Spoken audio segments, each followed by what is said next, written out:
AP ప్రజలకు కల్తీ లేని మంచి మందును అగ్వకే అందజేసి వాళ్ళ ఆరోగ్యాలు మంచిగా ఉండేటట్టు చేస్తామని మాటిచ్చిండ్రు కదా కూటమి సర్కారోళ్ళు.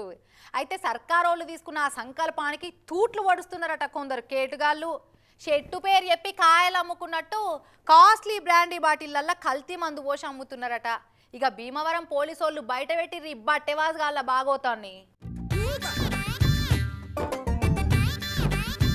Johnny Walker 18 years, red label, gold label, double black, keep walking. ఓ నాయను, మొత్తం 25 బాటలు. మందుబాబులకి వీటిని చూస్తుంటే నోట్ల నీళ్ళు ఊరుతుండొచ్చు.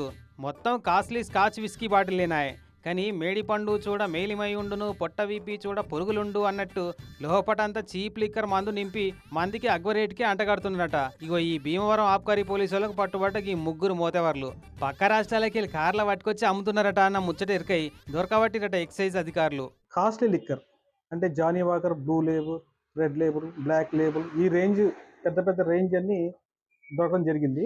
ఇంత మంచి గవర్నమెంట్ క్వాలిటీ లిక్కర్ ఇస్తున్నా దాన్ని వదిలేసి అటువంటి లిక్కర్ తాగటం వల్ల ఆరోగ్యానికి అన్ని రకాలుగా ఇబ్బందికరం. ఈయనరా కల్తీ లేని మంచి మందు అమ్మి జనాల ఆరోగ్యాలు కాపాడాలని సర్కారాలు ఆలోచిస్తుంటే ఇసంటోళ్ళు ఆ సంకల్పానికి తూట్లు పడుతున్నారని బాధపడుతుండు ఎక్సైజ్ సిఐ సారు.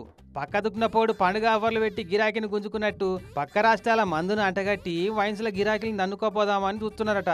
కాబట్టి ఈ మందు మంచిదైనా కాకపోయినా ఇసంటోళ్ళ తన అస్సలే మందు కొనొద్దని మంచి సలహా ఇస్తుండు సారు.